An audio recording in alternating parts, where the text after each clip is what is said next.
অধ্যায় ১ অদৃশ্য ছায়া। রাত তখন প্রায় ৩টা।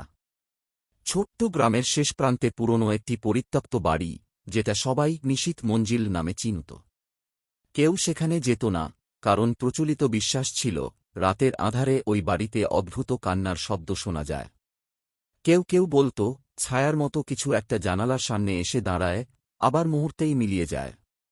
শুভ্র, একজন নবীন সাংবাদিক, ভূতের গল্পে বিশ্বাস করত না। সে ঠিক করল এই রহস্যের আসল সত্য উদ্ঘাটন করবেই। তাই এক সন্ধ্যায় সে ক্যামেরা ও টর্চলাইট নিয়ে নিশীথ মঞ্জিলে প্রবেশ করল। ঘরের ভেতর ঢুকতেই কেমন যেন একটা শীতল বাতাস গায়ে লাগল।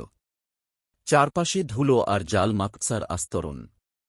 সে আস্তে আস্তে ঘুরতে লাগল, কিন্তু কিছুই পেল না। তবে একটা ঘরে ঢুকতেই একটা কাচের জানালায় নিজেকে দেখে চমকে উঠল, কারণ তার প্রতিবিম্বের পাশে আরও একটা ছায়ামূর্তি। অধ্যায় ২ অশরীরীর উপস্থিতি। শুভ্র পেছনে তাকাল, কিন্তু সেখানে কেউ নেই। আবার জানালার দিকে তাকিয়ে দেখল ছায়াটা ধীরে ধীরে কাছে আসছে। হঠাৎই কানের কাছে কেমন একটা চাপা গর্জনের শব্দ ভেসে এল, তুই ফিরে যা। শুভ্র ভয় পেয়ে ঘর থেকে দৌড়ে বেরিয়ে এল, কিন্তু দরজা যেন কোনো এক অদৃশ্য শক্তি বন্ধ করে দিল। টর্চলাইট ফেলতেই দেখতে পেল দেয়ালের গায়ে নখের আঁচড়ের মতো দাগ। তার হাত পা ঠান্ডা হয়ে গেল, কিন্তু সে নিজেকে সামলে নিয়ে মোবাইল ক্যামেরা অন করল। ঠিক তখনই দরজার ওপাশ থেকে কারো নিঃশ্বাস ফেলার শব্দ এল, আর তার ঠিক পর মুহূর্তেই দরজা আপনা আপনি খুলে গেল। অধ্যায় ৩ অভিশপ্ত অতীত। শুভ্র দৌড়ে বাইরে বেরিয়ে গেল, কিন্তু কৌতূহল তাকে থামতে দিল না। সে পরের দিন গ্রামের বয়স্কদের কাছ থেকে বাড়িটির ইতিহাস জানতে চাইল।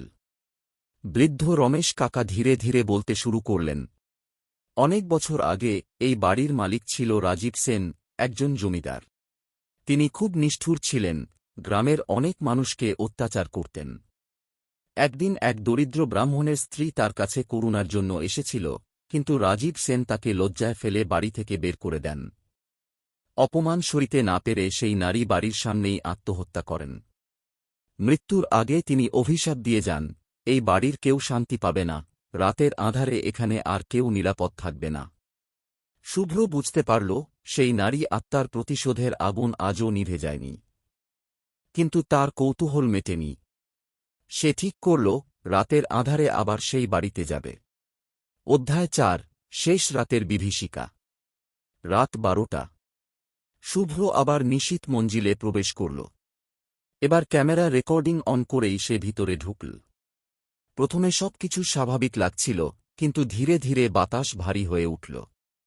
দেওয়ালে হঠাৎ করেই ফাটল ধরতে শুরু করল। ছাদের ওপর পায়ের শব্দ শোনা গেল, যেন কেউ দৌড়ে আসছে। শুভ্র ভয়ে পিছিয়ে যেতে লাগল। তখনই হঠাৎ এক মহিলা অবয়ব দেখা দিল, লম্বা চুল, ফ্যাকাশে চেহারা, চোখে রক্তলাল আভা। সে ধীরে ধীরে শুভ্রর দিকে এগিয়ে এল। আমার বিচার কর, আমার আত্মা মুক্তি চায়, করুণ কণ্ঠে বলে উঠল সেই প্রেতাত্মা। শুভ্র চিৎকার করে দরজার দিকে দৌড় দিল, কিন্তু দরজা তখনও বন্ধ। সেই মুহূর্তে অশরীরী নারী তার দিকে হাত বাড়িয়ে দিল, আর মুহূর্তেই চারপাশের বাতাস যেন আগুনের মতো গরম হয়ে উঠল। অধ্যায় ৫ নিঃশব্দ প্রস্থান। পরদিন সকালে গ্রামবাসীরা শুভ্রকে বাড়ির সামনে অচেতন অবস্থায় পেল। তার সারা শরীর ঠান্ডা হয়ে গিয়েছিল, চোখ দুটি ফাঁকা শূন্যতায় স্থির হয়েছিল।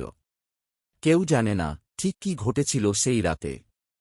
শুভ্র আর কখনোই আগের মতো স্বাভাবিক হতে পারেনি।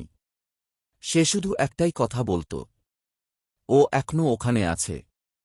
বাড়িটি এখনো অক্ষত আছে, কিন্তু কেউ আর ওখানে যাওয়ার সাহস করে না। নিশীথ মঞ্জিল আজও তার রহস্যের অন্ধকারে ঢাকা।